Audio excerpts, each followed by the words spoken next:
dazzling diamonds, sparkly sapphires, and priceless pearls. And their million-dollar hand-me-downs?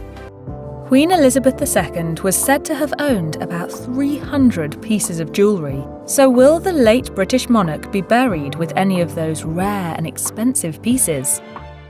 The most devastating betrayal in royal history didn't come from enemies outside the palace, but from someone standing right beside the throne. Rumors began tearing through London like wildfire. Treasures that once belonged to Queen Elizabeth II and Princess Diana had mysteriously vanished from royal vaults. Not just any pieces, but the most sacred ones. Diana's beloved pearl bracelet, Elizabeth's emerald necklace, a Victorian sapphire brooch, all gone. And whispers pointed to one shocking possibility. They hadn't been stolen by outsiders.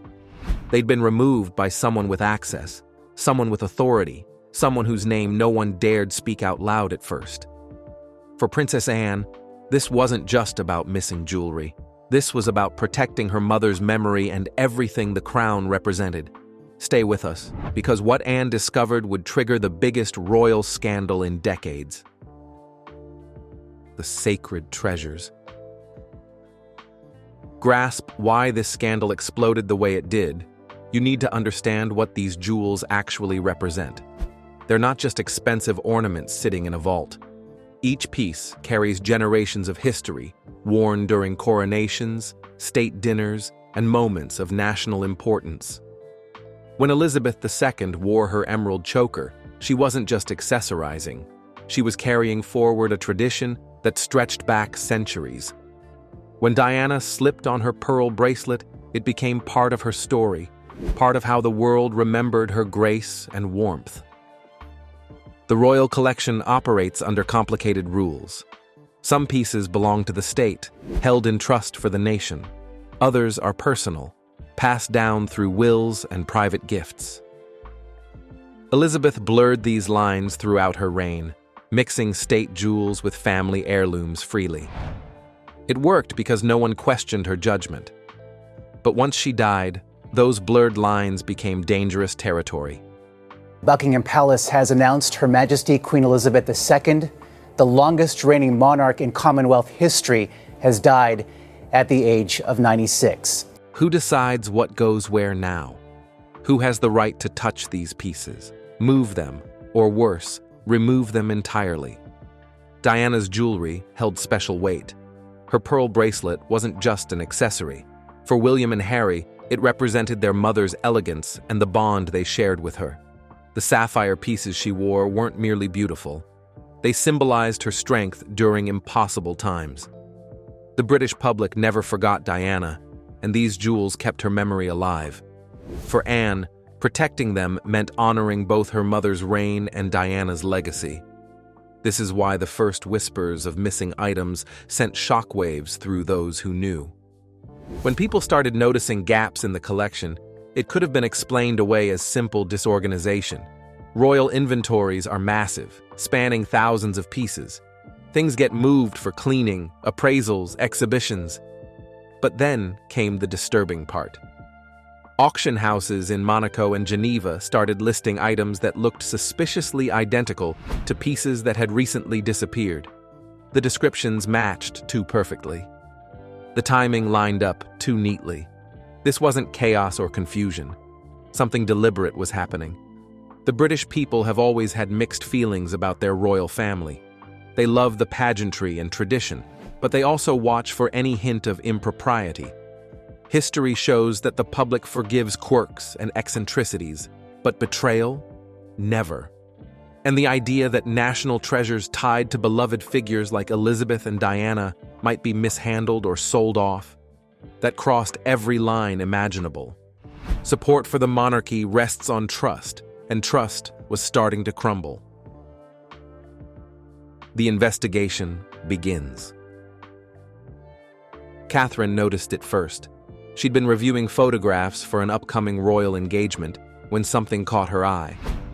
A sapphire and diamond brooch that Diana had famously worn to a state banquet wasn't where it should be in the vault records. Catherine assumed it had been sent somewhere for maintenance or loaned out temporarily. But when she checked the official logs, nothing was recorded. No checkout date, no return date expected, just blank space where entries should have been. Then the staff whispers started reaching her ears.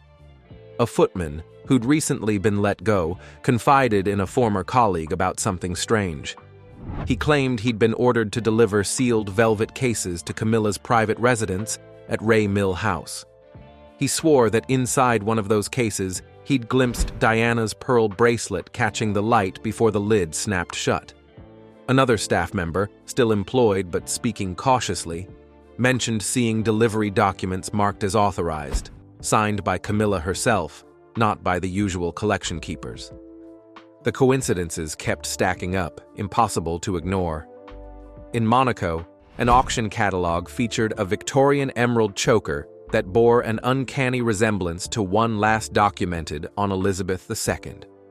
In Geneva, a sapphire necklace was described using language almost identical to palace inventory records.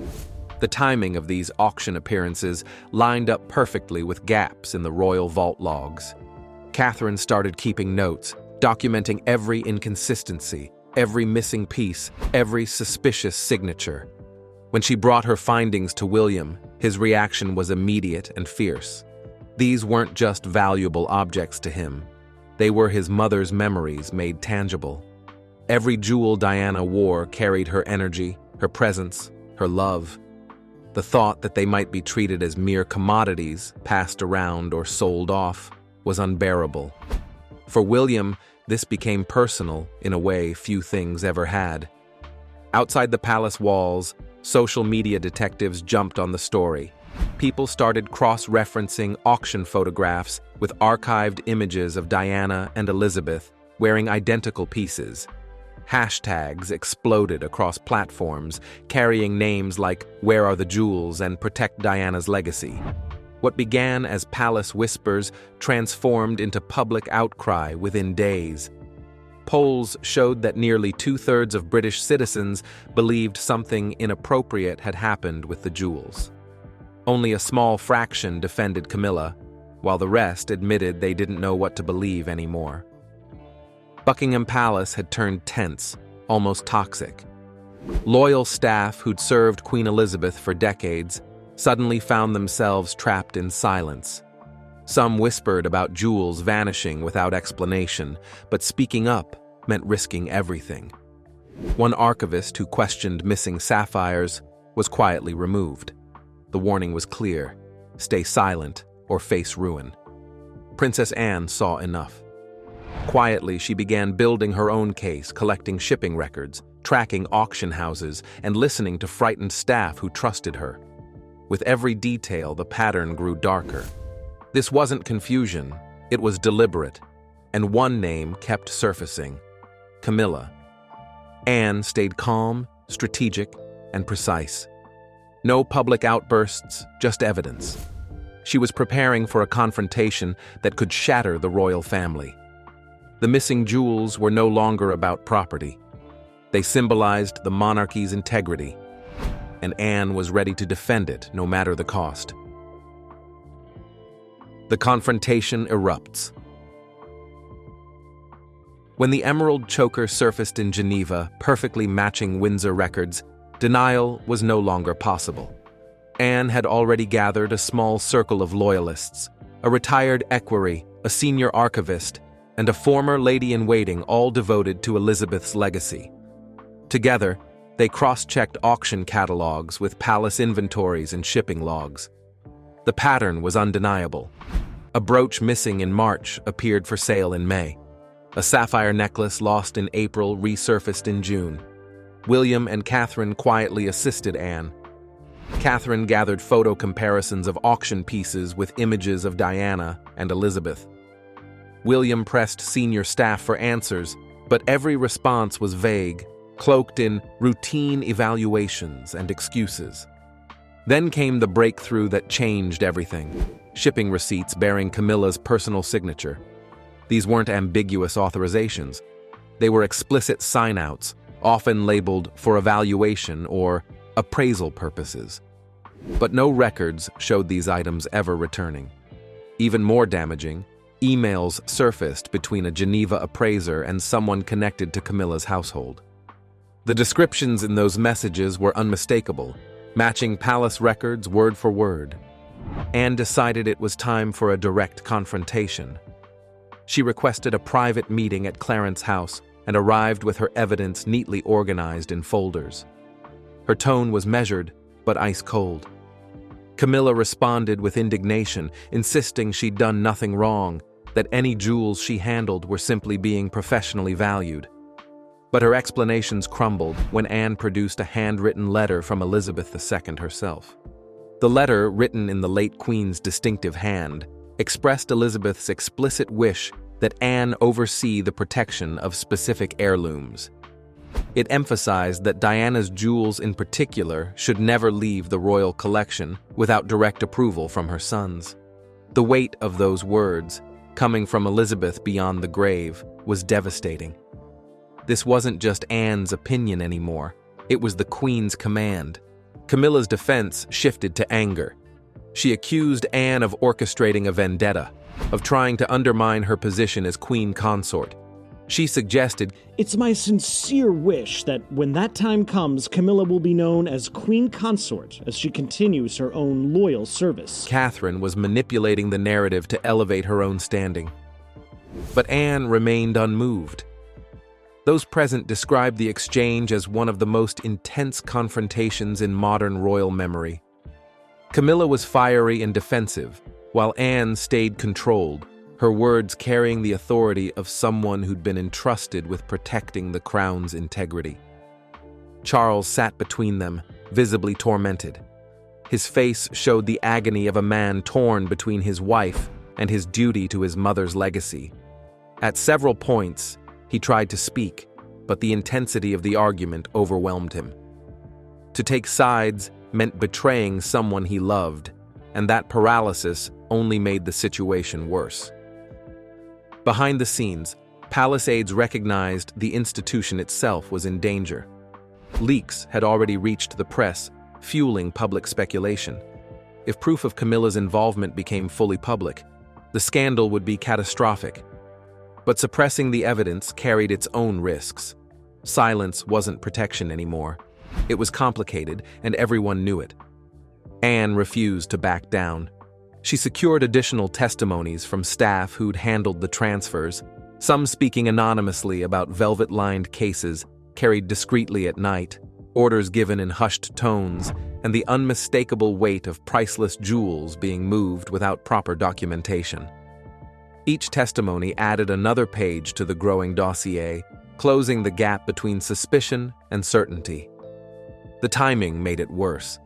International media were already comparing Diana's pearl bracelet to blurry auction photos, the resemblance undeniable. Hashtags spread, petitions surged, and Camilla's fragile public image collapsed. For Anne, this wasn't about publicity. It was duty. Elizabeth's letter wasn't sentimental. It was a command, and Anne would obey it. To Camilla, it felt like betrayal. After decades of struggle and scrutiny, just as she'd secured her place beside Charles, everything began to fall apart. The palace couldn't contain it. The jewels were missing, signatures real, and the arguments had reached the king's chambers. The eruption had begun. The public explosion. The scandal finally broke containment on a Sunday morning when Britain's most aggressive tabloid splashed it across the front page in letters so bold they practically screamed, "Camilla's secret vault exposed." The article was ruthless, detailing every missing jewel, citing insider sources, and most damaging of all, reproducing Elizabeth's handwritten letter. To the public, it looked like proof that the late Queen had never trusted Camilla with her treasures. The tabloid ran photographs side by side. Diana's pearl bracelet in archival images next to an almost identical piece featured in a Middle Eastern auction catalog. The implication needed no explanation. The public response was instantaneous and volcanic. Protesters gathered outside palace gates with signs reading, Return the Queen's jewels, and Anne was right.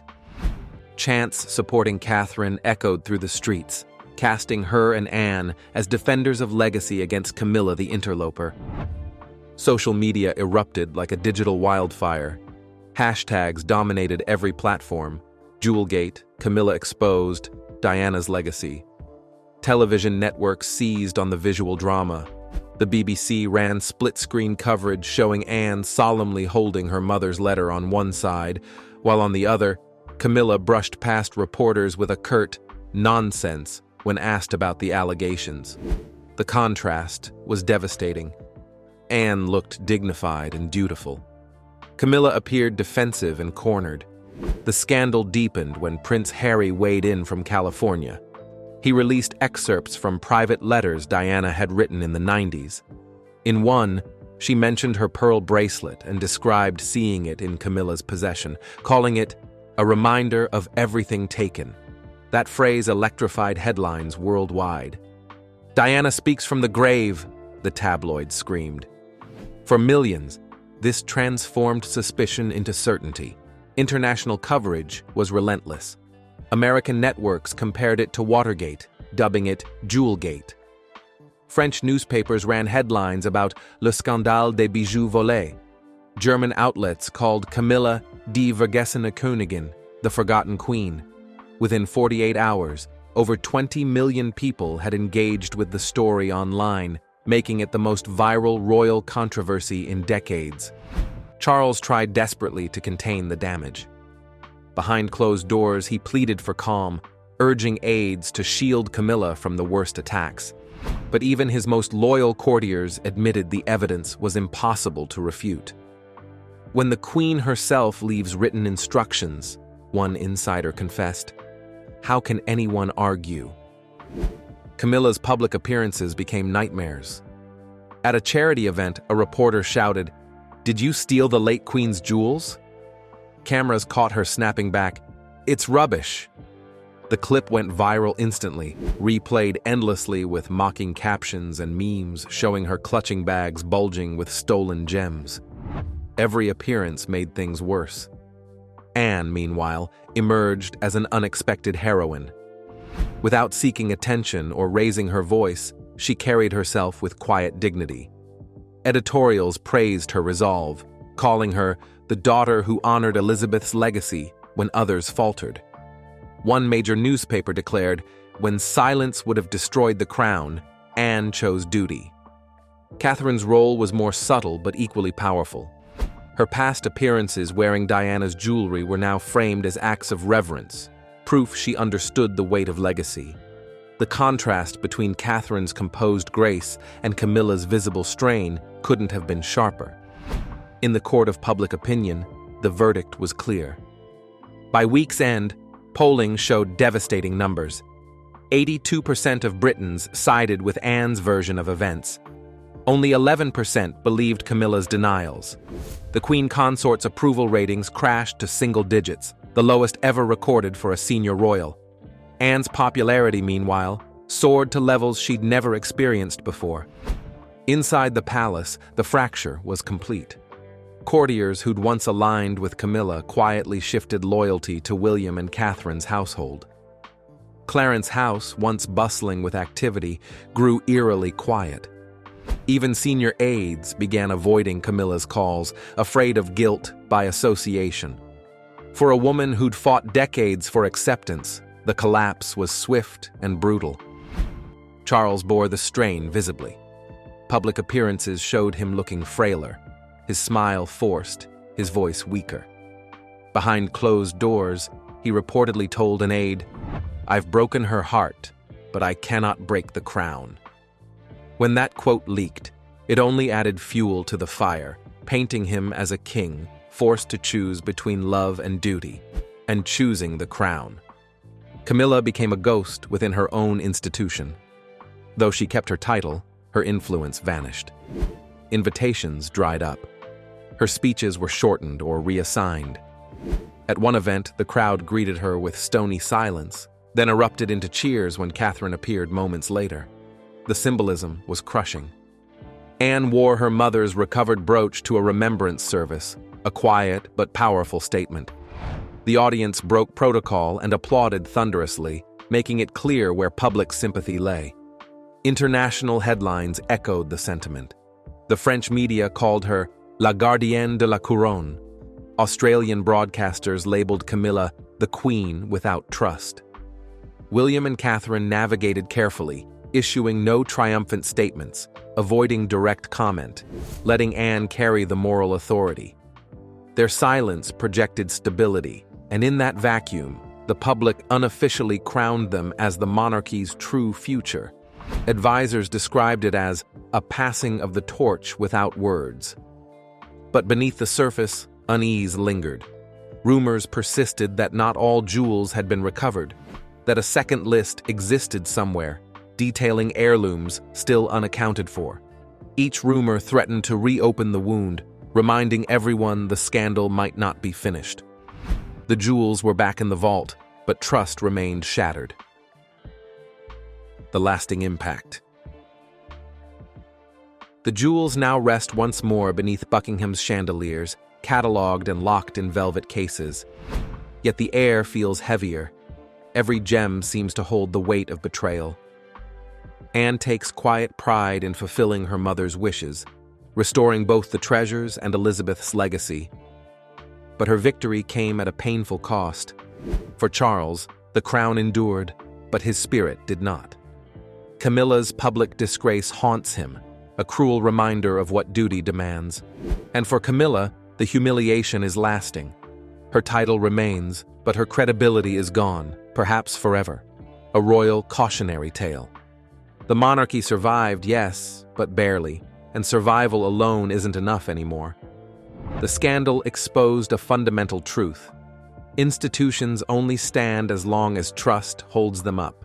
Jewels can sparkle, crowns can glitter, thrones can shine with gold, but without public confidence, even the oldest monarchies can crumble.